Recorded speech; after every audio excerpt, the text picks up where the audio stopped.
Hello everyone. I am Ms. Pooja Bhatia, Assistant Professor from Department of Zoology and Fisheries, Yashwantrao Chavan, Institute of Science, Satara. First of all, I welcome you for the second lecture of the organelles DNA. In the previous lecture, we had studied the structure of mitochondria and the chloroplast, the difference between the nuclear genome and the chloroplast genome, the endosymbiotic theory, and the D-loop structure which is present inside the mitochondria. D-loop means the displacement loop which control the replication and the transcription process. Now, moving towards the replication of the mitochondrial DNA, firstly, we'll see the genetic code and the major difference which is present between the universal, that is the nuclear DNA, and the mitochondrial genetic code. Everyone, you know about the genetic code. The genetic code are made up of codons, the triplet codons, which you have already studied in the BSc part 3rd. The genetic code are the triplet codon and there are 64 codons. From that 64 codons, the 3 codons are the nonsense codon known as the stop codons, and rest of the 61 are the codons which codes for the specific amino acids. The major difference between the universal and the mitochondrial genome is that the UGA, which works as a stop codon in the universal genome, it works as a tryptophan amino acid in the mitochondrial genome. AGG and the AGA, which works as a arginine or it codes for the arginine amino acid, it works as a stop codon inside the mitochondrial genome. AUA, isoleucine in the universal, but in the mitochondria it works as a methionine or it codes for the methionine amino acid. Now, the replication of the mitochondrial DNA. The replication of mitochondrial DNA is the semi-conservative which relies on the mitochondrial specific DNA polymerase. Okay, I have already told you about the two strands which are present inside the mitochondrial genome. It is circular double stranded, but the double stranded, the one is the H strand, heavy strand, and other one is the light strand. That is the L strand which you can see in this picture. H strand is present inside and L is present outside. The replication process starts from this D loop. First, the replication will be of the H strand when the 2/3 part of the replication of H strand will be completed. At that time, the origin of L strand, origin means what? The origin from where the replication processes start. As the H strand origin is in the D loop, when the 2/3 portion of the H strand will be completed, at that time the origin of the L will be open or uncovered, and then the RNA primer will come, it will synthesize, and then the replication of the L strand will be start. So first the replication will be of the H strand. In the D loop you can see the red color, this 3' is written, it is the RNA primer. RNA polymerase will come and it will initiate the RNA primer. When this RNA primer is there, then the DNA polymerase will come and extend this 3' end by adding more nucleotides. You can see in this picture. And in this third one you can see the D loop is expand. When it will expand, it will move further, and when it will move further, the origin of L strand will be uncovered. Again the RNA primer will come and opposite to the L strand, and then the replication process will be start. So the replication is the bidirectional and the semi-conservative. Always keep in mind, opposite to the S strand, replication of the new strand will be known as the L strand, and inside of the L strand which will be replicated will be known as the H strand, because two strands are present, S strand and the L strand. Okay.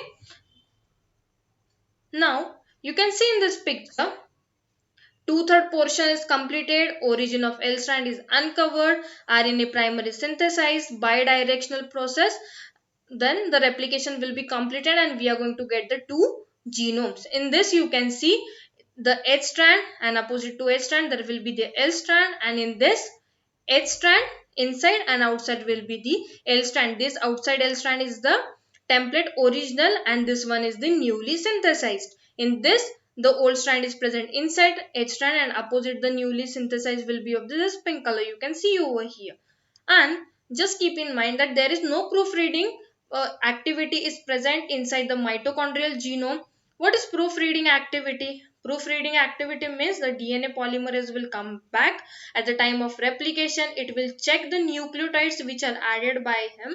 When if the wrong nucleotide is added by the DNA polymerase, it will remove that nucleotide and it will add the proper nucleotide instead of the nucleotide means it will add, it will add the purines or the pyrimidines. Okay, thymine, adenine, guanine and cytosine. Okay, these are the purines as well as the pyrimidine. So this is known as the proofreading activity which is present inside the nuclear genome.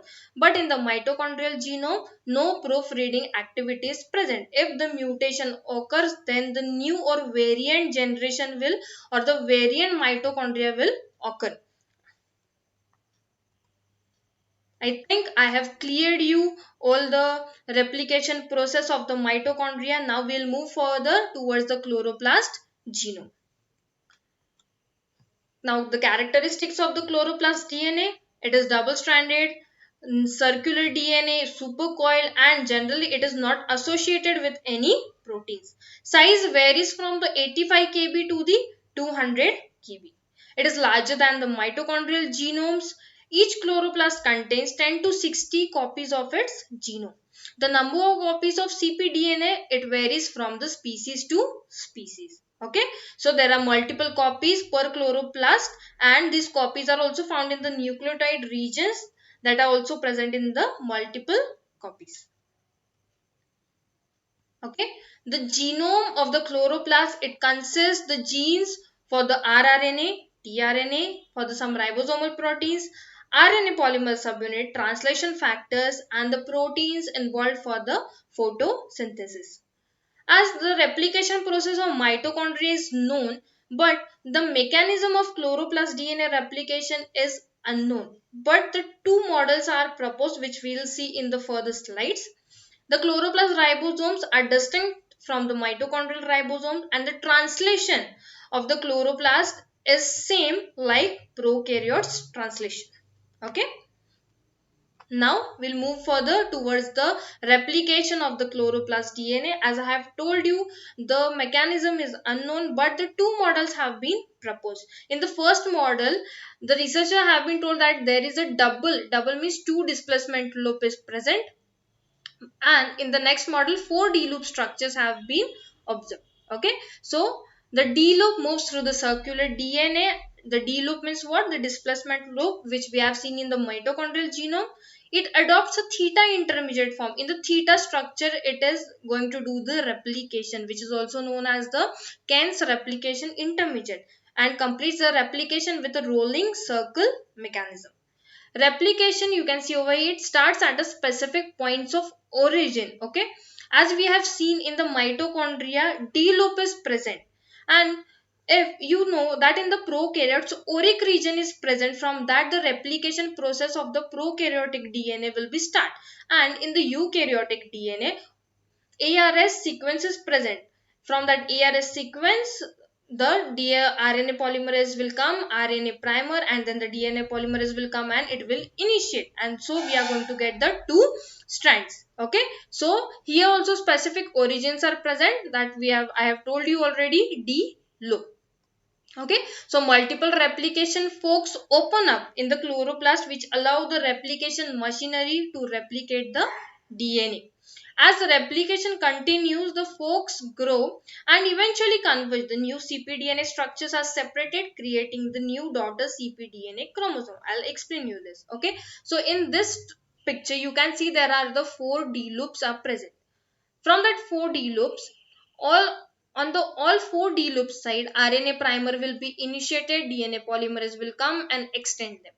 When it is expanding, at that time, the two synthesized or two new strands which are synthesizing are eliminated by the deamination process, and when these two new strands are eliminated, the rest of the two you can see over here opposite to each other in the third strand.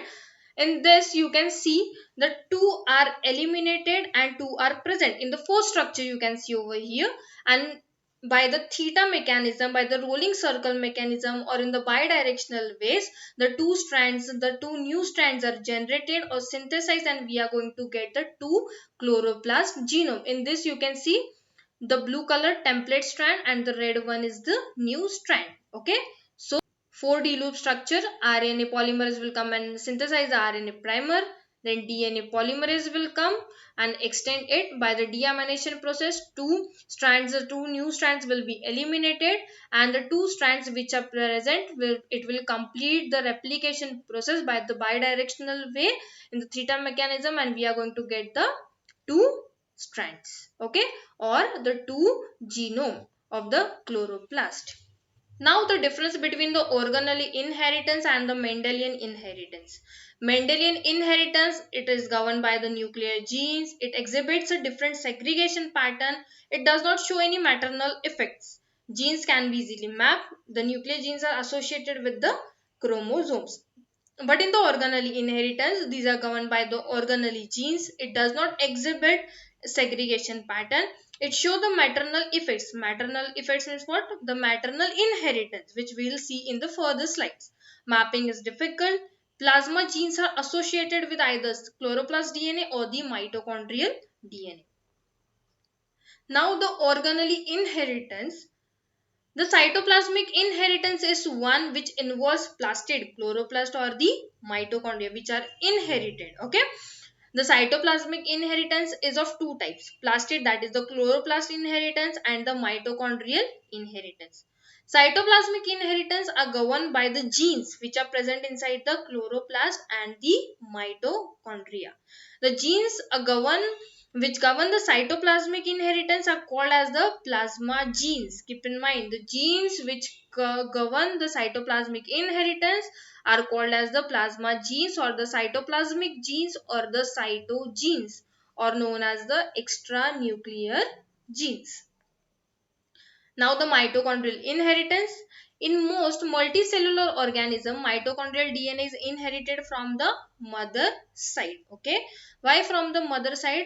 When at the time of the fertilization, when the sperm comes, the sperm is only giving its nucleus inside the ovum, but the ovum is consisting of the whole cell organelles as well as the DNA. But in rare case, paternal inheritance is also observed. But in the rare case, but always mitochondrial DNA is inherited from the mother because it is already present inside the ovum. Even you can see in this picture. Okay, mitochondrial DNA comes from mother. It is always present inside the ovum. And from the from the sperm, only nucleus or only the DNA will come. Okay. The examples of mitochondrial inheritance, it includes the cytoplasmic male sterility in plants, also known as CMS, pockiness in Neurospora, and the petite in yeast. Now, the chloroplast inheritance. The chloroplast inheritance example is the Mirabilis jalapa, also known as the 4 o'clock plant. So, example is the leaf variegation. Okay. So, the cytoplasmic inheritance was presented by the Carl Scorrels in the Mirabilis jalapa, also known as the 4 o'clock plant, in 1909. He studied the inheritance of leaf variegation in Mirabilis jalapa. Variegation means what? The presence of white or yellow spots of variable size on the green background of the leaves. In Mirabilis jalapa, leaves may be green, white or variegated. Green, in the green chlorophyll will be present. In white, no chlorophyll will be present. So it is the white color. And variegated means what? Green and white spots will be present. Now, some branches may have only green, white or only variegated leaves. Depend on the inheritance or the mother seed. Collins made crosses in all the possible combinations to know the inheritance inside the Mirabilis jalapa. Okay, which we will see now. Flowers on only green, as I have told you. Green produce seeds that grow into the normal plants, and green because of the chlorophyll is present. Flowers on variegated branches yield offspring of three kinds: green, white, and variegated in variable proportions. Flowers from branches wholly white produces seeds that grow into white plants, and that is without chlorophyll. So it is a white color. Variegated means what? Green, white spots are present on the leaf. So in this picture you can see the crosses have been made. So pollen plant is male and the seed plant which is over here, it is a female. So white, if the female is white and male is also white, then all the results or all the offsprings will be, or the flowers will be of the white color. If the mother is green and the pollen plant is of white, then the result will be green color. So green, if the mother is green, you can see the result whole green. White, white, and variegated, you can see three variable proportions. As I have told you, it can be white, green, or variegated. So three possibilities are present. But when white, the results will be white. Green mother, seed plant mother, so green will be present. Okay. So I think I have cleared you the inheritance inside the chloroplast as well as in the mitochondria. Now the significance. The cytoplasmic inheritance has been useful in explaining the role of various cytoplasmic organelles in the transmission of characters in different organisms. It played a key role in mapping chloroplast and the mitochondrial genome. And always keep in mind, in chloroplast and the mitochondrial genome, there is the 100% linkage is present and no crossing over is observed. Okay, 100% linkage. The genes which are present inside the mother mitochondria, it will always present inside the offspring. Or by after the binary fission, we can see the same number of genes are present and no crossing over is observed in the mitochondrial genome. Okay, the CMS, that is the cytoplasmic male sterility, can be easily transferred to various agronomic bases. Okay, so role of mitochondria in the manifestation of heterosis is gaining increasing importance these days. The mutation of chloroplast DNA and the mitochondrial DNA leads to the generation of new variants. Some of such variants are special significance, especially in the ornamental plants. Now, I think I have cleared all the things related to the organelles DNA. Okay, so what we have observed in these two lectures: mitochondria and chloroplast structure, the difference between the nuclear DNA as well as the organelles DNA, also the replication process of the mitochondrial DNA and the chloroplast DNA, and also the last point which we have studied was the inheritance of the mitochondrial DNA and the chloroplast DNA.